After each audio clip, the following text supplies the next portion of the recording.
faksun politik seperti ini yang hari ini pejabat-pejabat negara ini nggak punya malu, nggak tahu diri. Kau ini Habib kah, Ustadz kah, Romo kah, pastor kah?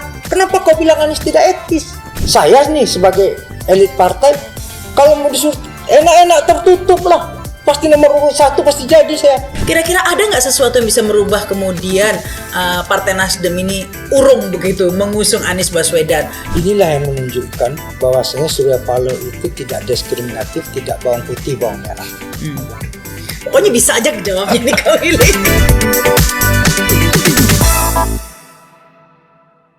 Assalamualaikum warahmatullahi wabarakatuh. Selamat berjumpa di YouTube channel inilah.com di acara Inilah Podcast ya.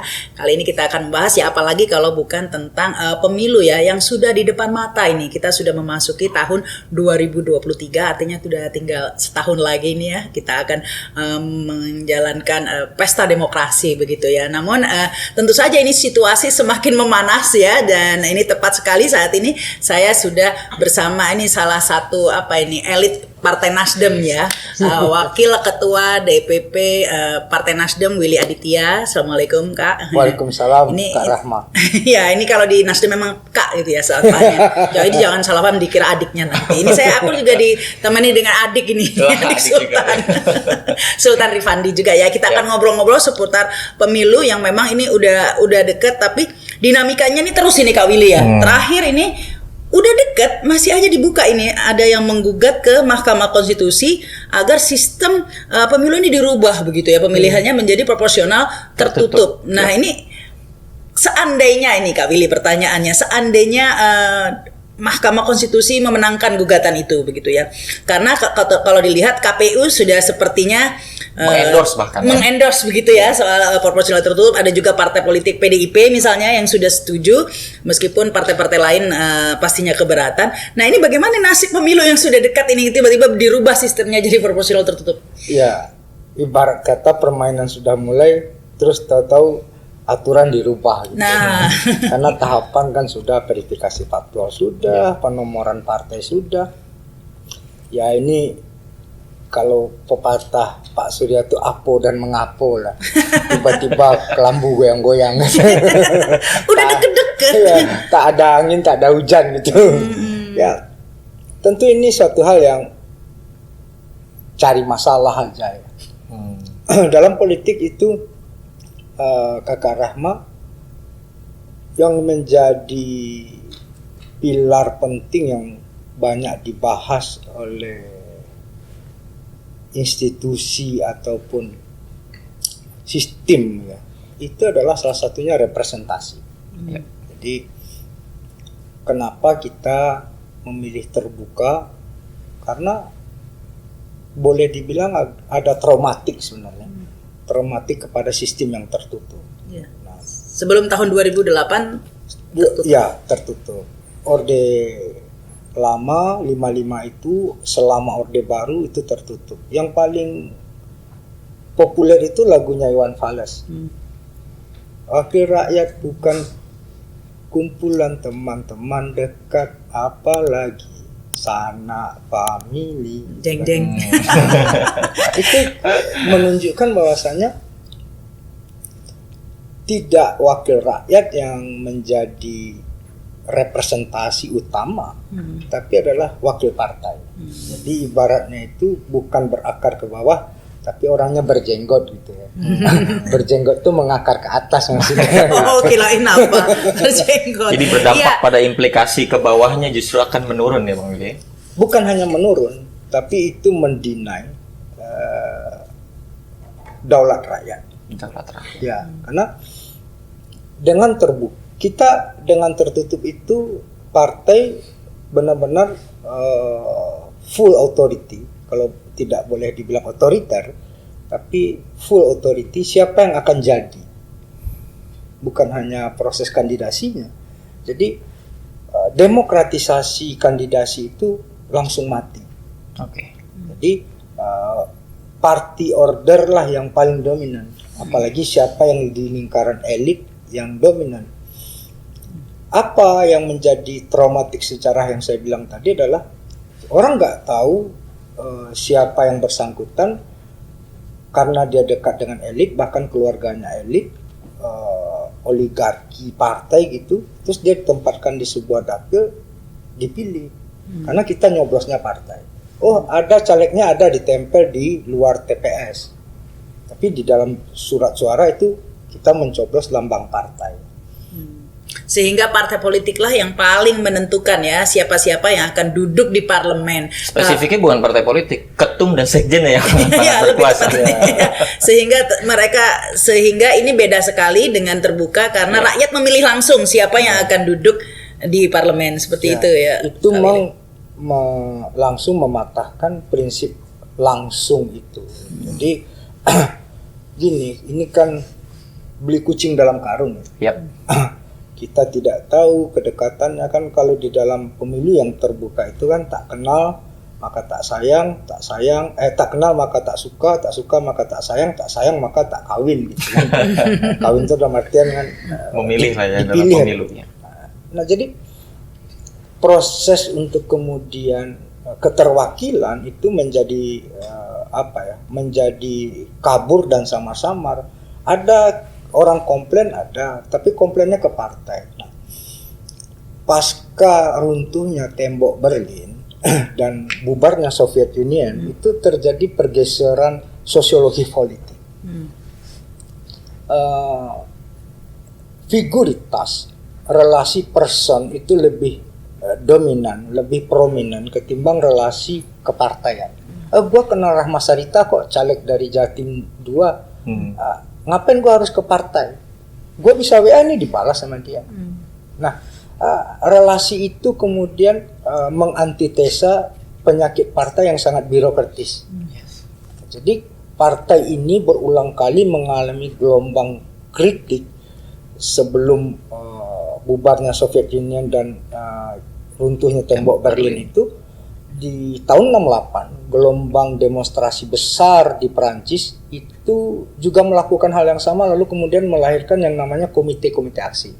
Karena apa? Partainya tidak aspiratif terhadap gerakan mahasiswa yang begitu besar, gerakan buruh yang begitu besar, gerakan seniman dan budayawan yang begitu besar, terhadap bagaimana penggulingan De Gaulle yang waktu itu sangat otoriter. Jadi partai dianggap hanya sebagai alat elit saja semata-mata.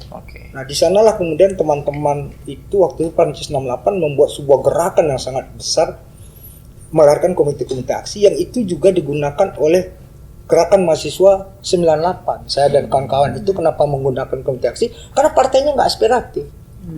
Nah, proses transformasi inilah yang kemudian dijawab di dalam proses undang-undang dan mekanisme kita berdemokrasi dengan menggunakan sistem yang namanya proporsional terbuka. Partai hanya jadi fasilitator. Nah, kalau di dalam di dalam ekspresi yang American style itu, partai sering sekali dibilang hanya penjual tiket tol. Tapi bukan berarti menegasikan eksistensi dan involvement kader dan warga negara. Apa contohnya Obama? Obama itu bukan pengurus partai, bukan ketua umum partai, tapi dia seorang kader Demokrat. Di Indonesia Bang misalkan. Nah, di Indonesia kalau kita lihat, kalau itu tertutup,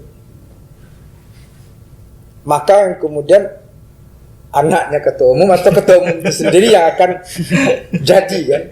Mungkin mungkin fenomena Pak Jokowi jauh panggang dari api gitu ya. Kan ada Saya nunggu ini contohnya sebetulnya. pameo yang paling yang paling legendaris.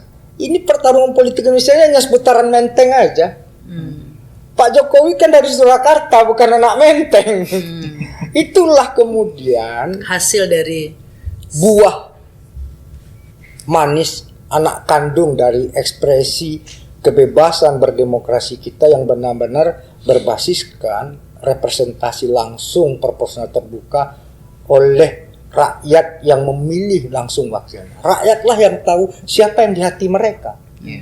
Bukan kemudian komandoisme yang dipaksakan oleh elit partai, oleh ketua umum partai, oleh kelompok yang prominent di dalam partai untuk siapa yang jadi.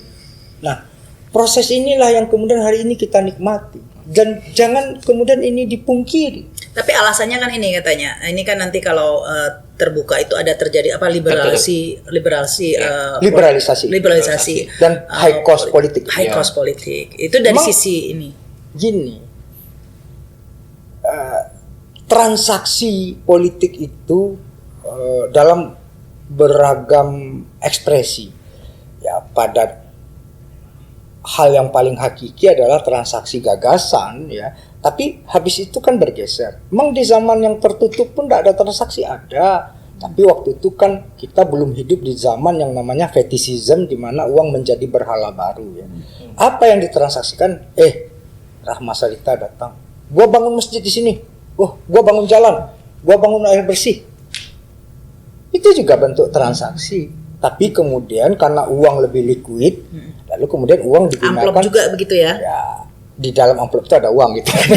Amplop coklat, lebih spesifik. Ada amcok, ada amput, gitu, amplop putih gitu. Iya, betul. Jadi proses itu bergeser menjadi uang karena uang lebih liquid gitu. Tapi apakah ketika dia tertutup tidak terjadi money politik?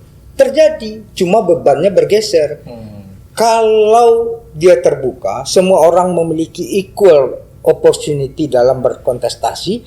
Kalau dia tertutup, yang melakukan money politik itu nomor urut 1 dan 2. Bisnisnya di elit berarti kalau tertutup. Bisnisnya di elit. Dan kemudian gini, ada kesesatan berpikir kita yang paling fundamental. Orang seolah-olah berpikir liberalisasi itu terjadi korupsi.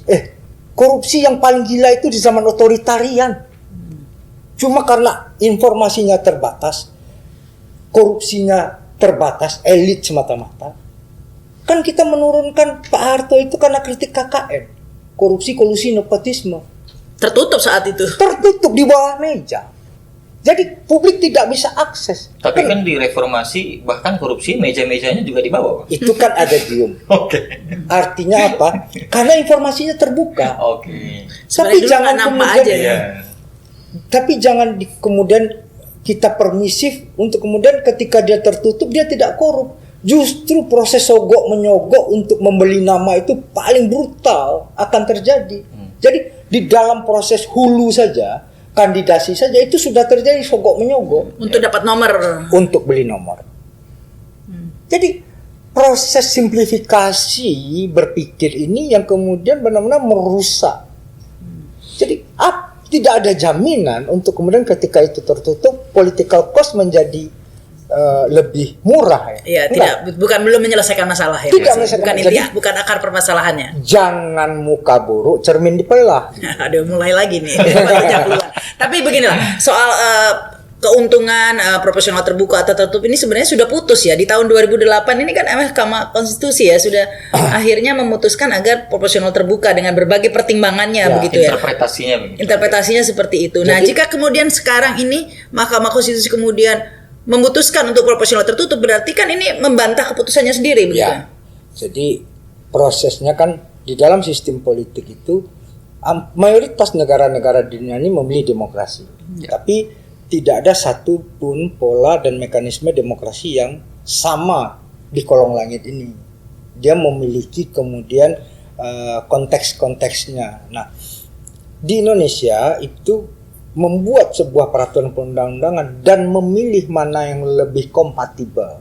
Jadi mau tertutup atau mau terbuka sebenarnya kita berefleksi pada proses mana sih yang kompatibel dengan pilihan kita hari ini. Jadi walaupun kemudian Mahkamah Konstitusi dengan klausul yang sama sudah digugat beberapa kali dan kemudian itu batal dengan undang-undang yang sebelumnya, itu untuk menunjukkan apa? Karena satu ada problem traumatik yang kemudian ada pilihan sadar keterwakilan itu secara directly dipilih secara mayoritas. Jadi ini sebenarnya normanya itu atau mens reanya itu open legal policy. Jadi kebijakan memang MK cuma sampai pada proses mengatakan itu konstitusional atau tidak. Tapi nanti at the end siapa yang akan memformulasikan itu kembali ke DPR. Beda lagi nanti kalau di DPR ya. DPR sejauh ini kemarin saya komunikasi dengan fraksi-fraksi, 8 fraksi itu menolak sistem tertutup.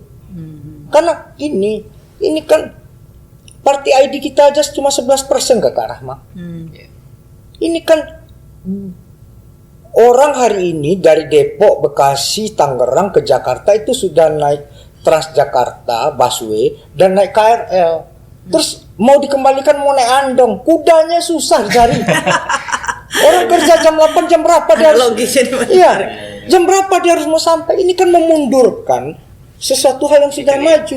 Harusnya tugas sejarah kita bukan kemudian mengada-ada. Tapi begini, mekanismenya seperti apa nih? Jadi Mahkamah Konstitusi tidak bisa memaksakan misalnya mengeluarkan putusan. Pokoknya diputuskan nanti sistemnya proporsional. Karena KPU mengatakan seperti itu kalau saya nggak salah tangkap ya. Katakan ini semua tergantung keputusan Mahkamah Konstitusi. Begitu kata Hasyim Asyari kan. Jadi gini, artinya yang menentukan ini Mahkamah Konstitusi gitu. Ada presiden ada ketika Mahkamah Konstitusi memutuskan keserentakan. Choice-nya banyak sekali.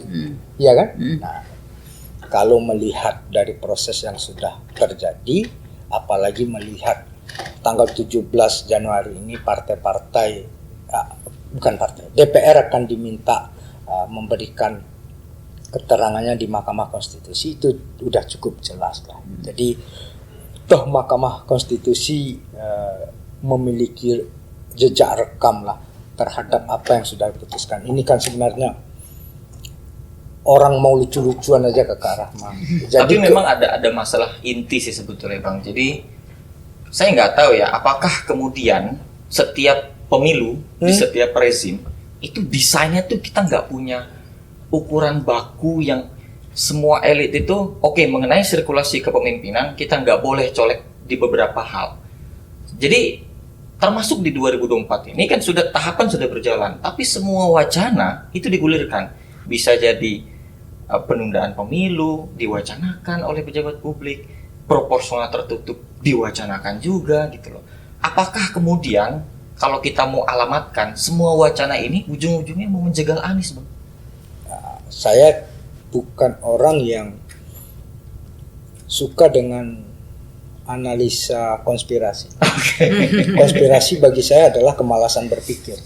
Ya, saya sekalipun wacana ini pun konspiratif. Kalau bilang mungkin, apa aja bisa mungkin ya, Bang ya. Saya orang yang dididik dalam proses yang literasi. Baca, diskusi, aksi, nulis. Jadi saya tidak akan pernah ujuk-ujuk mengambing hitamkan siapapun. Jadi karena saya dididik, saya dilatih, saya diajar dalam proses literasi itu, maka kemudian semua cara berpikir kritis yang pernah saya pelajari itu akan saya gunakan untuk kemudian konspirasi memang namanya juga sensasi ya. Nah, saya tidak mau menggunakan otak reptil saya sama sekali untuk hal-hal. Tapi yang terpenting kalau menurut Kak Willy bahwa Mahkamah Konstitusi tidak bisa nih memaksakan, karena saya khawatirnya tiba-tiba dipaksakan ini. Pokoknya Mahkamah Konstitusi memutuskan proporsional tertutup, KPU langsung follow, begitu PDIP follow, nggak bisa begitu. Ya. Tetap DPR begitu kalau menurut Kak Willy. Ya, open legal policy. Jadi tidak, ini bukan ujuk-ujuk. Bahwasanya gini, political discourse itu sah. Apapun jenisnya. Apapun wacananya. Yang tidak sah, tidak boleh itu kita harus tahu ada etik yang berwacana itu siapa. Kalau yang berwacana itu namanya publik dan itu dilakukan debat yang terbuka itu sah. Tapi kalau yang menjabat atau pejabat Luhut misalnya gitu ya, perpanjangan periode, nah itu etis. Ketua KPU yang seperti kemarin itu absen. Itu rusak. Yang mana nih? Statement Ketua KPU mengatakan, caleg jangan dulu pasang-pasang. Nanti kalau ini tertutup, kalian rugi. Itu tidak boleh. Ketika seseorang disumpah Kakak Rahma menjadi sebuah pejabat lembaga tertentu, udah gini. Inilah kemudian kita banyak kehilangan virtue dan etik. Apa contohnya? Kalau tadi ya orang-orang ini kan mengagungkan, misalnya saya juga Soekarnois ya. Bung Karno itu memboikot kakak kandungnya untuk datang ke istana. Itu bagaimana orang memisahkan res publica dan res privata. Diboikot kakak kandungnya. Bilang semua protokol pas pampres, kakakku nggak boleh ke sini. Kenapa? Kakaknya 2 kali mencoba mempertemukan Soekarno dengan pengusaha. Kau kakakku. Nah, fatsun politik seperti ini yang hari ini pejabat-pejabat negara ini nggak punya malu, nggak tahu diri. Politik itu pemisahan antara res publica dan res privata. Mana ruang private, mana ruang publik. Kalau lu udah disumpah menjadi pejabat, urusan orang banyak. Batasi. Bukan hanya batasi, stick. Gak boleh lari dari sana. Ini orang-orang memang gak pernah tahu diri dan gak pernah belajar sejarah. Ketika dia jadi pejabat, dia lupa bagaimana memisahkan kepentingan publik dan kepentingan, saya gak mau bilang keluarga, private-nya aja lah ya. Terlalu banal nanti. Jadi menurut Kak Willy ini statement Ketua KPU Hasyim Asyari yang mengatakan jangan itu pasang tidak politik, pantas. itu ada kepentingan di balik itu. Ginilah, kalau tadi yang dibilang oleh Sultan sebagai sebuah narasi yang apo dan mengapo itu silahkan saja. Tapi bagi saya itu offset dan itu tidak pantas dilakukan oleh seorang ketua KPU. Itulah yang membuat etos demokratik kita tidak maju-maju kali ya Bang. Bukan etos, itu political decay. Jadi gini, abuse of power on democratic country, the prominent actors itu kalau di dalam negara-negara demokrasi itu civilian actors. Kalau kita refleksikan di dalam konteks kita, pertama adalah penyelenggara pemilu, yang kedua adalah aparatur penegak hukum yang represif. Jadi, apakah ini hanya dilakukan oleh ketua KPU? Tidak, hanya KPU, tapi juga Bawaslu ketika mengatakan Anies tidak melanggar peraturan, tapi Anies tidak etis. Kau ini Habib kah, Ustadz kah, Romo kah, pastor kah? Kenapa kau bilang Anies tidak etis?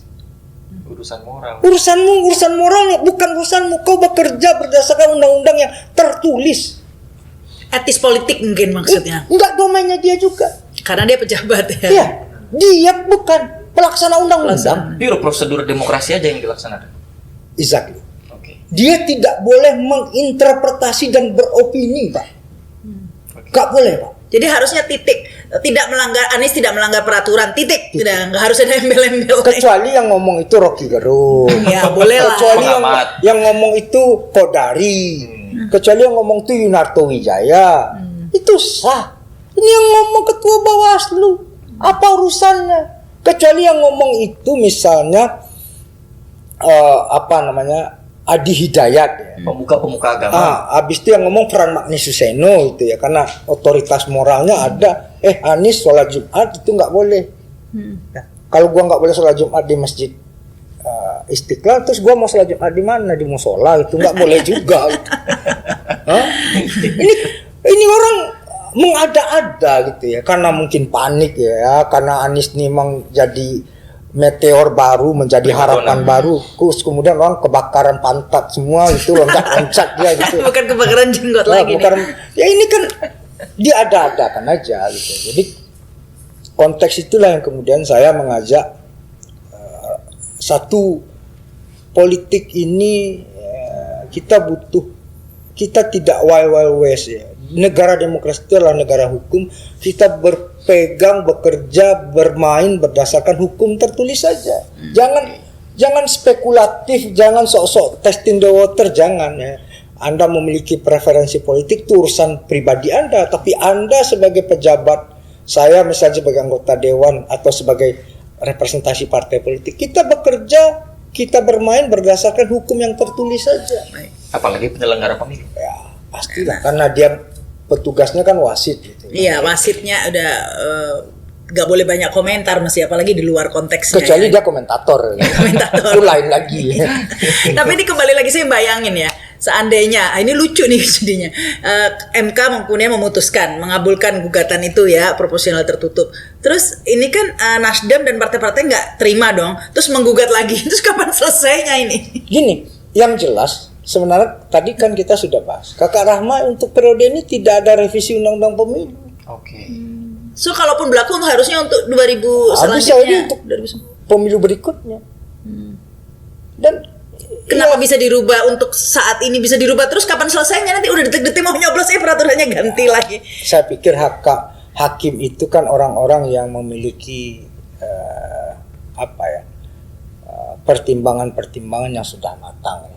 Saya tentu kita berhusnuzon ya, dan tentu kita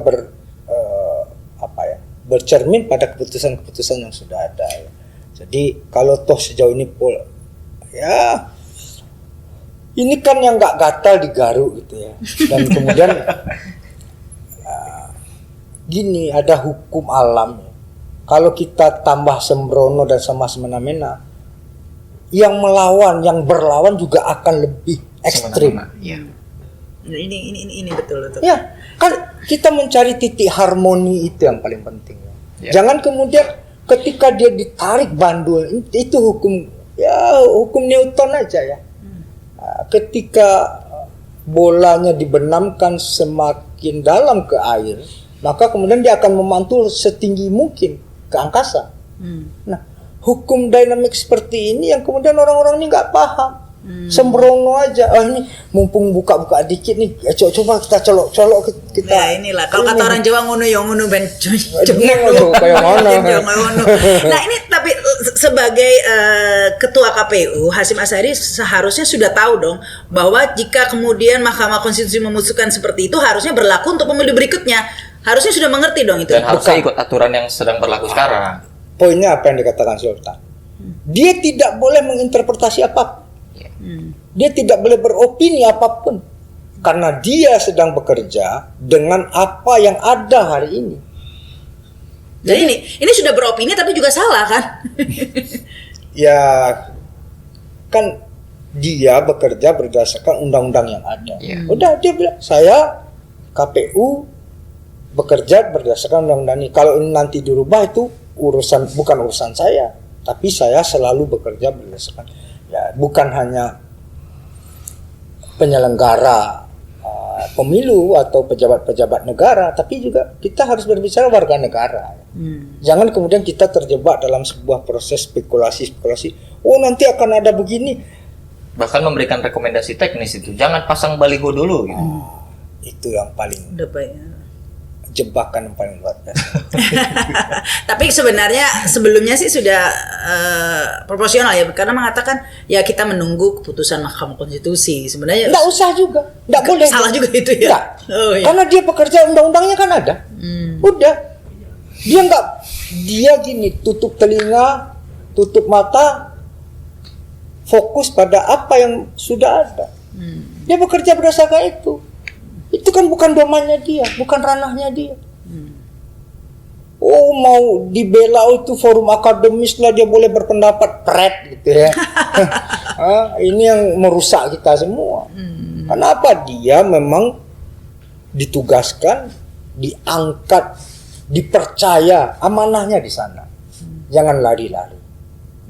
Apalagi dengan segala macam penyakit partai politik kita yang sepertinya kepercayaan publik sangat minim. Partai politik masih menjadi wahana berbahaya bagi anak-anak muda gitu. Kalau proporsional tertutup kan kita nggak tahu nanti. Itu dua hal yang berbeda. Itu juga buah yang ditanam oleh Orde Baru. Orde Baru menanam yang dinamakan dengan depolitisasi, deideologisasi, dan deparpolisasi. Oke. Jadi kita tidak bisa gebrahuya itu. Nanti ayu ting-ting kita, salah alamat. Jadi kenapa generasi kita hari ini yang anak-anak muda ini tidak mau berpartai? Itu karena proses yang sistematis dilakukan oleh Orde Baru dari tahun 1978. Oke. Ketika membubarkan Dewan Mahasiswa, kampus tidak boleh ada NKKBKK. partai sekarang, NKKBKK. Lihat aja sampai sekarang, kampus adalah agen yang berteriak-teriak reformasi, tapi dia sendiri tidak bisa mengkoreksi dirinya untuk menerima partai hadir di dalam kampus. Oke. Itu buktinya, tidak satunya kata dan perbuatan atau kata Buya Syafi'i itu bercerainya kesadaran dengan tindakan. Jadi jangan digebah Ya, Sultan. Contohnya Kak berbeda. Willy nih anak muda juga, nah wakil ketua DPP kan, yang bisa berpolitik juga kan. Nggak, artinya kalau semua itu akhirnya ditentukan oleh partai, mengerikan juga gitu loh. Membuat orang semakin apatis Itu begitu dia. ya. Ya, gini, tentu dengan yang saya bilang tadi, itu pasti toko akan tutup segera gitu. Ya. Jadi apa yang membuat Pak pemilu kita menjadi bergairah?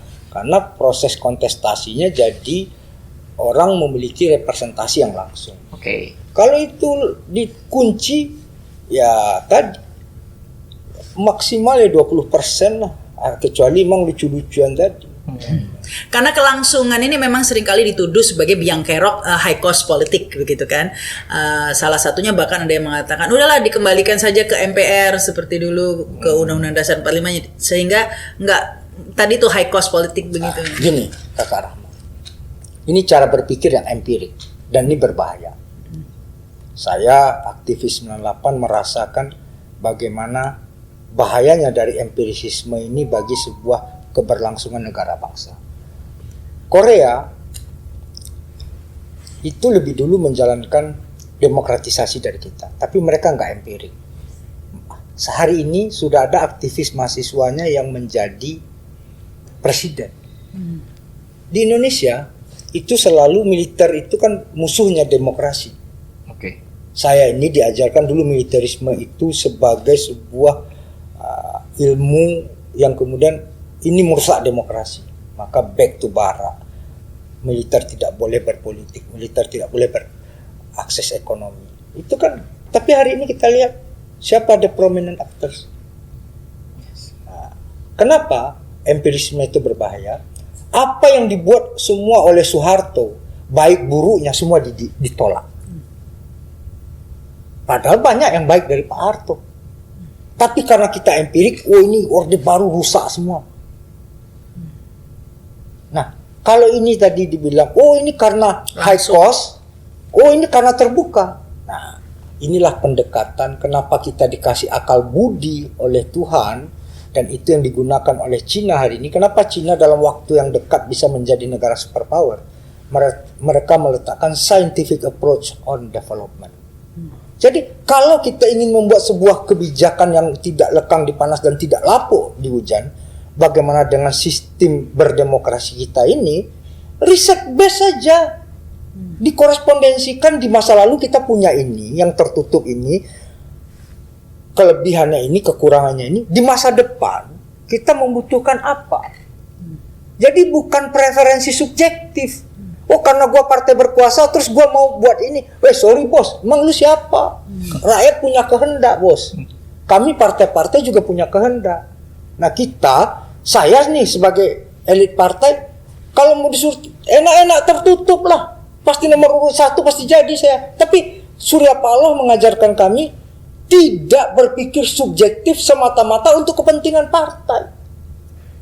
Tapi kami dididik, kami dibesarkan oleh Pak Surya untuk berpikir negara dan bangsa untuk sebuah kebutuhan yang lebih besar. Karena tadi yang dibilang Sultan, kalau ini tertutup, siapa yang mau ikut pemilu? Semuanya apatis tadi itu semuanya jadi males. Ini yang harus dikorespondensikan ke Kak Rahma. Jangan kemudian kita bermain dengan hipotesa-hipotesa yang empiris tadi. Jadi harus ada scientific approach. Ya, sekarang ada BRIN, ada yang segala macam. Kita riset base saja. Kita lihat, ini kan riset kita hari ini cuma miskin. Risetnya popularitas, elektabilitas, elektabilitas. Itu aja. Tapi riset on development, bagaimana sebuah kebijakan ini akan menuntun kita. Sistem pemilu ini kan, yang tadi Sultan bilang kan, nggak mungkin setiap pemilu kita bongkar pasang. Tapi faktanya begitu. Iya, aturannya Karena dirubah scientific approach. Itu preferensi subjektif aja.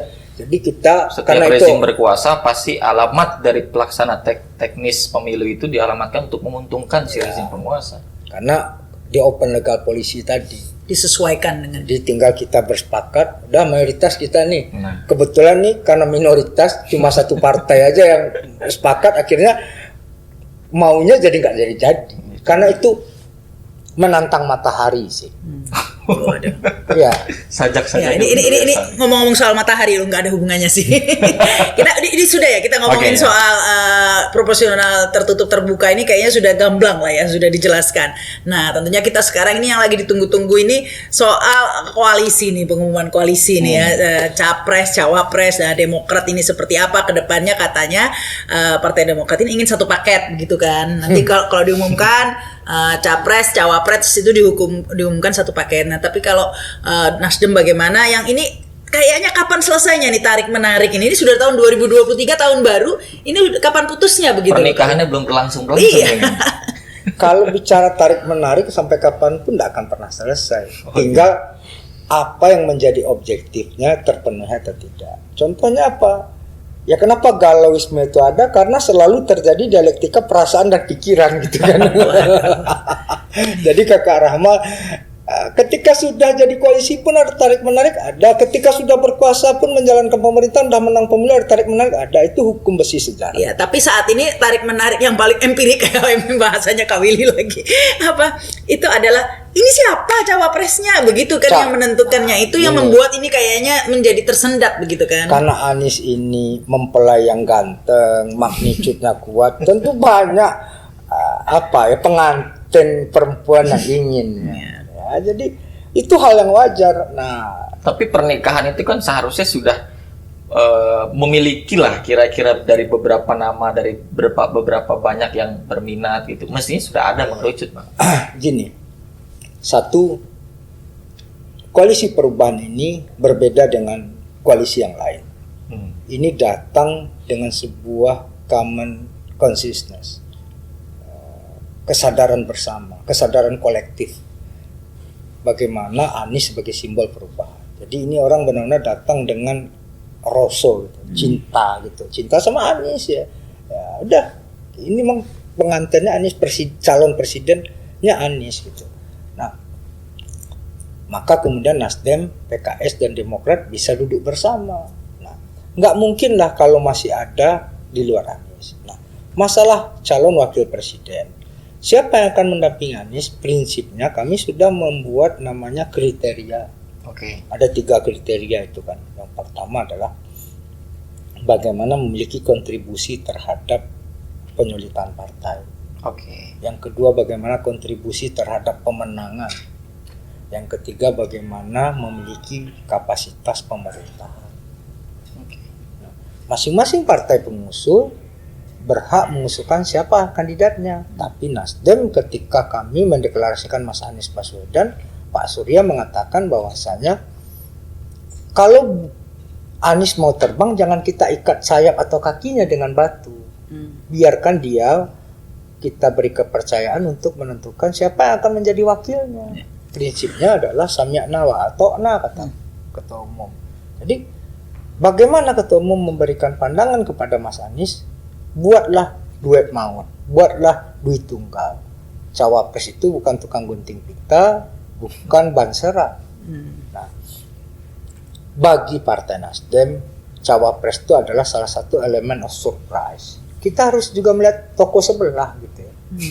Tahan dulu begitu ya. Ya, toko sebelahnya kan belum, capresnya aja belum ada. Harus cek toko sebelah Cek dulu. toko sebelah. Tapi Harus bukan cek itu. toko sebelah Ya, dulu. kita boleh lah pasang kriteria ini harus begini, harus begitu. Tapi kan tidak bisa dipungkiri masalah cawapres ini adalah sebagai bargaining partai-partai lain untuk mau berkoalisi dalam koalisi perubahan gitu. Istilahnya gue dapat apa begitu kan. Buka kartu baru lah dalam Nah, permainan. iya. Nah, ini kan sehingga misalnya Partai Demokrat udah jelas-jelas dong mengusulkan AHY begitu, sehingga ingin ketika koalisi nanti diumumkan, koalisi perubahan sudah diumumkan lah cawapresnya biar gak diganti lagi dah itu gitu. Kalau Itu memang- wajar aja.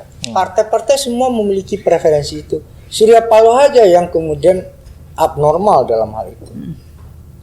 Surya Paloh benar-benar selalu membangun sebuah narasi will to sacrifice. Jadi sacrifice yang tanpa syarat yang selalu beliau katakan itu ya ini sebuah proses pembelajaran politik. Kalau Demokrat mengusulkan Mas Ahaye, PKS mengusulkan Aher, dan ini yang baru-baru ini misalnya PKB mau mengusulkan mungkin Caimin atau yang lain, itu sah-sah saja.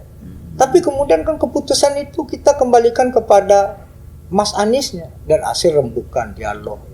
Jadi yang pertama ini kan jangan cerita Siti Nurbaya terulang kembali. Kawin paksa. Ya. Iya, tapi masalahnya rembukannya ini kok kayaknya alot ya. Ini kemarin katanya tanggal 10 November sampai mundur Gini. gitu, sampai sekarang tahun baru juga belum ada kepastian. Justru yang alot itu yang enak. Iya, kan dinamis kan. Kan saya bilang yang sebenarnya galau tingkat dewa itu bukan kami sebenarnya. Yang lain tuh capresnya belum jelas juga. Udah dibikin perahunya, udah disuruh begini-begini. Enggak jadi-jadi juga. Jadi kami sebenarnya menikmati aja. Jadi meskipun koalisinya alot, tapi minimal capresnya udah ada gitu ya. Tapi Jadi meskipun tenang-tenang nanti aja gitu. kalau misalkan Mas Anies dipinang juga sama partai lain gitu, Nasdem nggak takut tuh. Kan sekarang lagi rame tuh. Bagus lah. Mantu selingkuh sama mertua tuh. Wah, itu konteks lah. Artinya apa? Pak Surya selalu memberikan sebuah garis politik kepada kami. Berpolitik itu kosmopolitan. Ya, siapa orang yang mau mendirikan partai lalu kemudian menyerahkan partainya untuk mencalonkan orang lain? Itu kurang.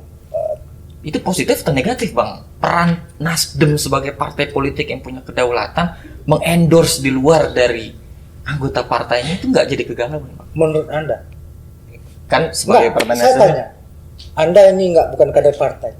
Anda memiliki opportunity, right, di dalam undang-undang dasar seseorang boleh mencalonkan. Ada positif dan negatif tapi menurut saya. Jangan. Ini saya tanya preferensi Anda. Sebagai orang yang mungkin punya. Untuk rekrutmennya oke, ini beyond gitu loh. Jadi gini.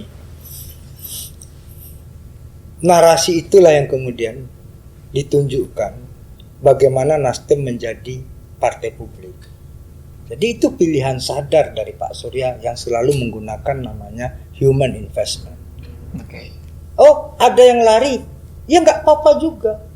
Contohnya Ridwan Kamil misalnya, berterima kasih kepada partai lain, ya juga apa-apa. Itu risiko aja. Anggota partai Nasdem juga ada beberapa Ya, yang nggak apa-apa. Itu risiko aja. Tapi setidak-tidaknya di dalam tradisi berpolitik Indonesia ada orang yang mendirikan partai atau ada partai yang namanya Nasdem itu terbuka. Dan itu juga banyak. Gini, ada pepatah Cina mengatakan, kalau kamu menanam rumput, padi tidak akan pernah tumbuh. Tapi kalau kamu menanam padi, rumput juga pasti akan tumbuh. Oh, ini rajanya pepatah Kak Willy ini. Dari tadi pepatahnya keluar semua kayaknya. Tapi gini pertanyaannya, oke lah kalau seperti itu ya. Tetapi begini, sekuat apa, sealat apa, atau sekuat apa begitu ya Partai Nasdem ini mengusung Anies begitu ya? Karena gini, dulu kan sempat ada videonya viral itu Andi Arief mengatakan, nanti dipenjara-penjarain atau apa. Kira-kira ada nggak sesuatu yang bisa merubah kemudian Partai Nasdem ini urung begitu mengusung Anies Baswedan? Misalnya tiba-tiba banyak yang petinggi-petingginya di KPK-in begitu ya, Aniesnya aja udah Formula M dihantui begitu ya. Nah, seandainya itu terjadi, bisa nggak kemungkinan kemudian Nasdem ini berubah pikiran gitu? Itu orang gila. nggak mungkin terjadi. Orang gila. Saya mengatakan ini di ILC kepada Karni Ilyas. Hidup yang tidak pernah dipertaruhkan, tidak pernah dimenangkan. Anda gila aja berpikir Nasdem akan menarik dukungan pada Anies Baswedan. Sekarang kurang apa deklarasi yang pasang badan yang dilakukan oleh Nasdem dengan mendeklarasikan Anies Baswedan? Terus mau kalian pikir ini kayak ogleng, ketoprak, humor ini? Enggak, bos. Meskipun di penjara-penjarain nggak takut gitu ya? Lah, anang rugo, anang rupo, anang rego. Segala sesuatu yang kita lakukan itu pasti punya resiko. Pak Surya selalu mengatakan pada kami, perubahan yang total itu berat. Tapi totalitas di dalam perubahan itu, totalitas dalam perjuangan itu mutlak. Jadi mendukung Anies itu mutlak bagi Sudah total begitu ya mendukungnya. Totalitas. Atau ternyata secara scientific approach elektabilitas Indonesia Timur menurun untuk Nasdem. Bos, Surya Paloh itu berpolitik, kita belum lahir dia udah berpolitik, bos. Oke. Hah? Jadi nggak akan mundur pokoknya. Sekali layar terkembang suruh kita berpantang, itu pesan di HUT Partai Nasdem yang ke-11 kemarin. Oke. Meskipun seandainya banyak yang kemudian keluar dari Nasdem katanya gitu. Itu kan tipu-tipu aja. Mana ada yang keluar dari Nasdem? Siapa yang keluar? Cek aja itu berita ketika Haritanu keluar dari Nasdem, digoreng-goreng lagi. Ini orang-orang lucu-lucuan aja, Rahma. Dengan zaman seperti ini gampang aja diverifikasi kok. Hah? Jadi gorengan itu enak, Rahma, tapi kolesterol tinggi. Hah? Tapi ya oke, itu kalau di penjara-penjara tadi udah dijawab. Tapi ini kan sekarang isu yang lagi rame ini juga reshuffle. Ya. Orang banyak mengalamatkan reshuffle yang akan dilakukan Pak Jokowi adalah punishment untuk Nasdem mendeklarasikan. Bakal hilang nih menteri-menterinya. Satu soal reshuffle, ya Pak Surya mengatakan di saat HUT Partai Nasdem itu selalu menjadi prerogatif presiden, dan ya kami sami'na wa ta'na aja. Tapi ini kan proses yang kemudian kita lihat,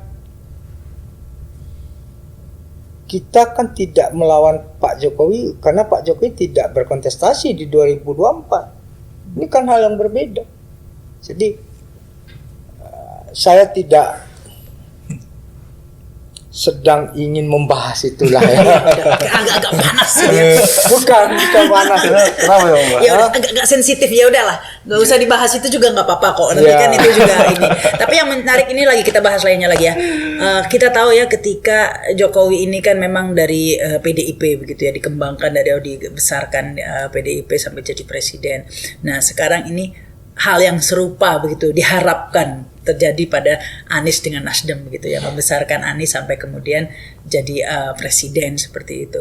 Kita tahu betapa Jokowi ini dianggap sebagai petugas partai PDIP begitu kan.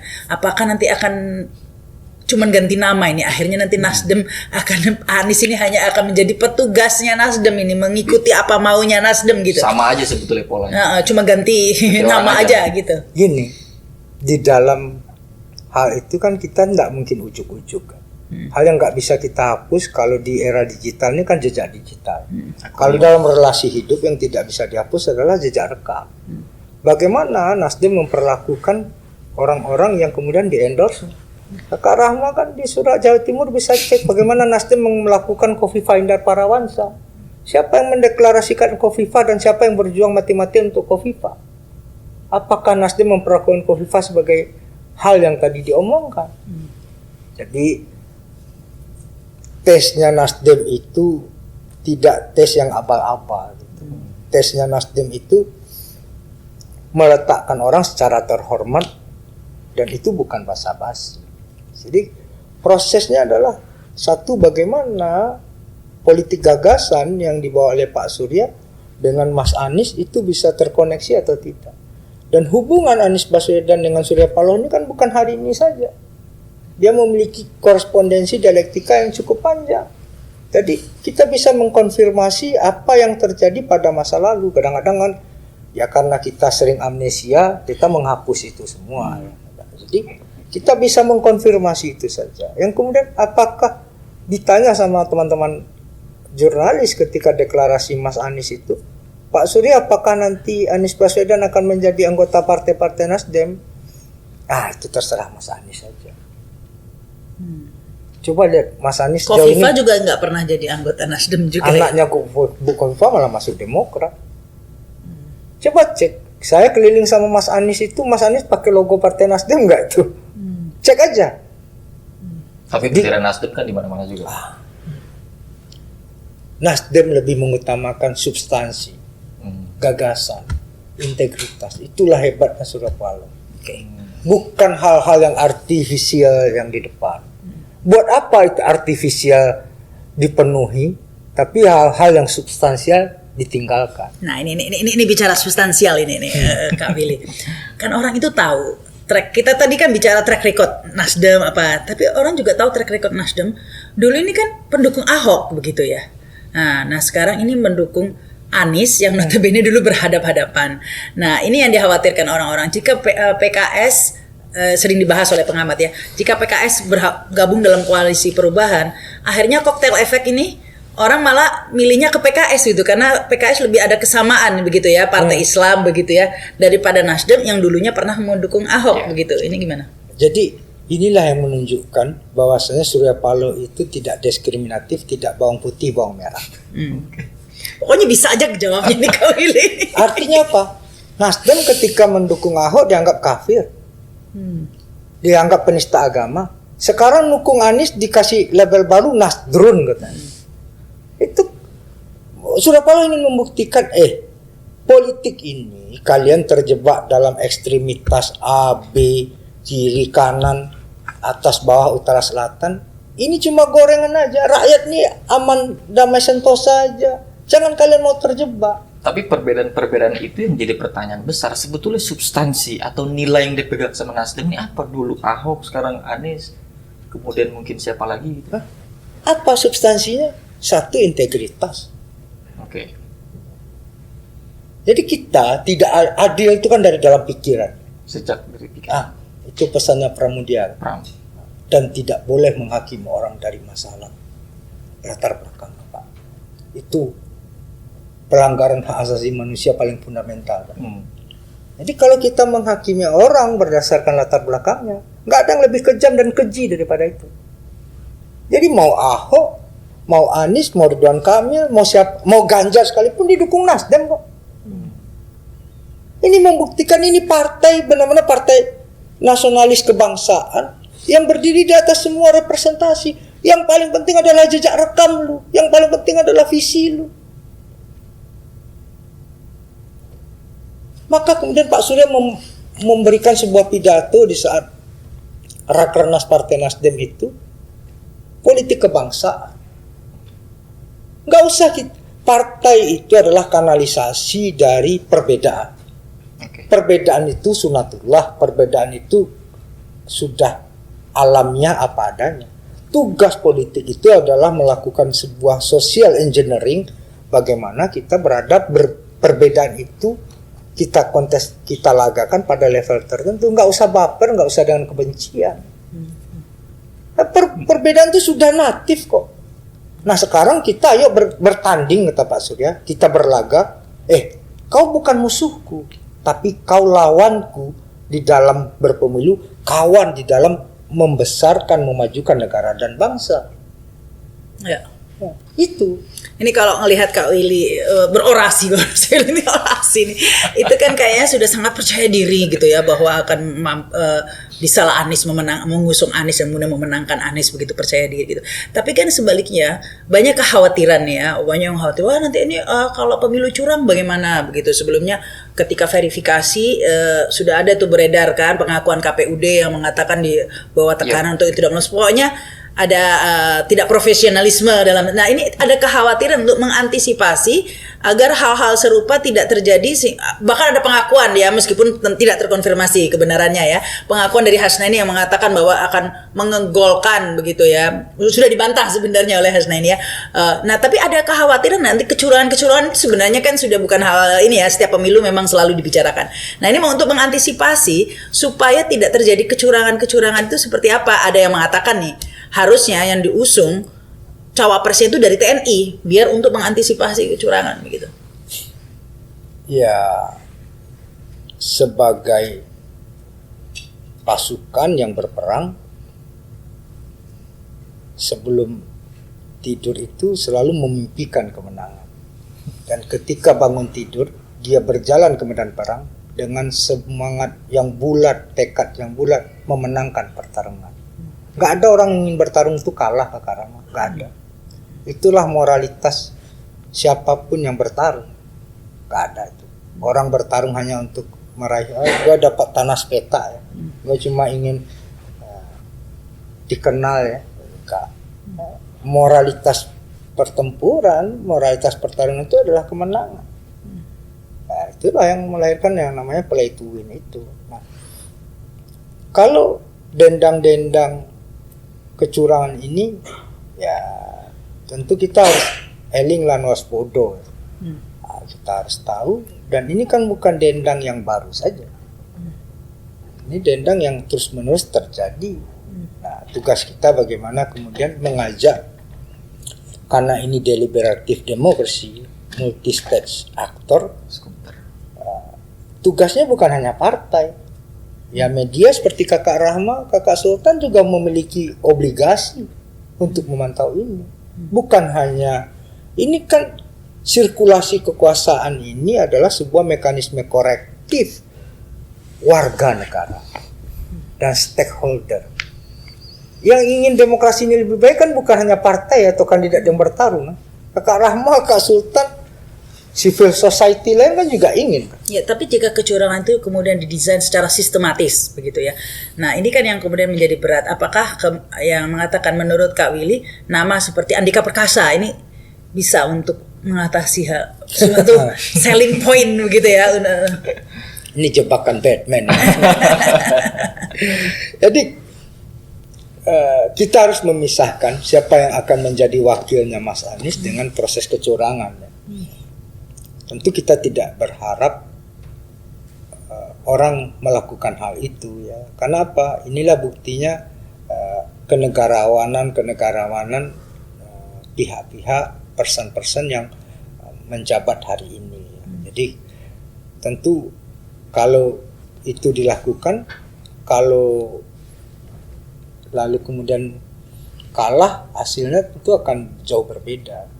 Saya memiliki kepercayaan Kakak Rahma, dua hal yang tidak bisa ditolak dalam hidup ini. Satu, bagaimana kehendak rakyat adalah menjadi suatu hal yang niscaya. Ya, niscaya. Yang kedua, ridho ilahi ya.